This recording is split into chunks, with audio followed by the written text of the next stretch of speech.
The race for Senate and, of course, the race for president are the marquee races for Texas voters, but it's also worth watching a few key races in South Texas. The outcome in two U.S. House races could play an important part in determining whether Democrats or Republicans take the majority in Congress. Joining us to talk about a couple of the most competitive races is Sandra Sanchez with Border Report. Welcome, Sandra.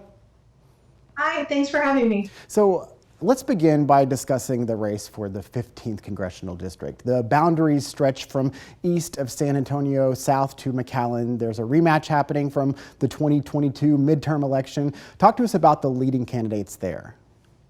Yeah, repeat and rematch are the big words down here.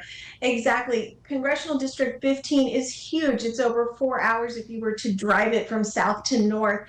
And we have freshman incumbent Republican Congresswoman Monica de la Cruz. She is being challenged once again by small businesswoman Michelle Vallejo, who is from McAllen.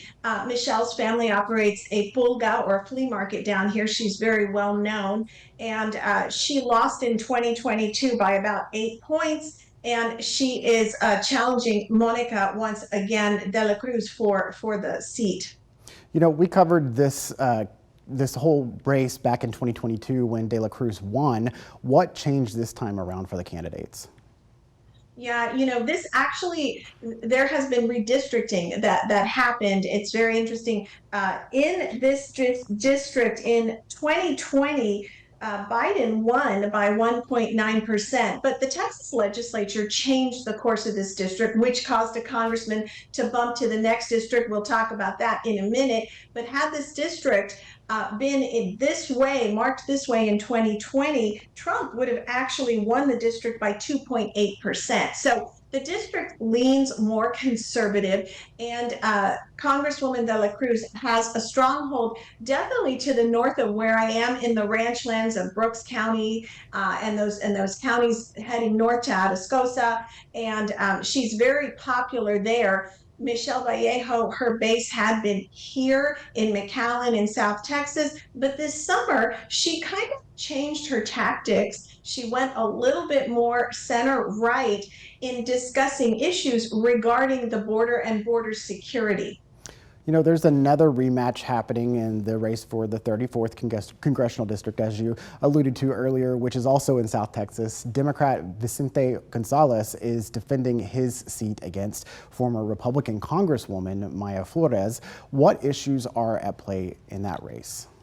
Yeah, really fascinating because both were in Congress. Mayra Flores, as you know, was the first Mexican-born Latina ever elected to the United States Congress. She held the seat for about 5 months. It was a special election. She was convinced she was going to win, and then she did not. She lost, and she was very upset. She took to Twitter telling people after her loss, it's your fault. You didn't vote. You should have lost. She actually lost by 8 percentage points, and she's running hard. She's running strong. She is again against sitting Congressman Vicente Gonzalez, who used to be in District 15, who would have faced Monica de la Cruz. Now, the issues of most importance in Congressional District 34, which spans from the Gulf of Mexico, Brownsville, into a small sliver of McAllen, including Congressman Gonzalez's home, include what reflect national issues that are most important to voters right now: the economy, inflation, but border security.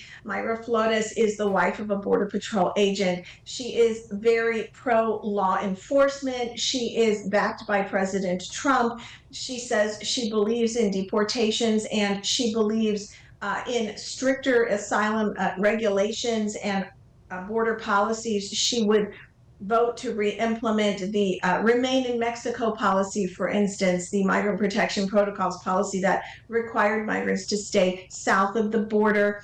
And she believes in much tougher border policies. All right. Thank you for the insight, Sandra Sanchez with Border Report. Appreciate you being with us.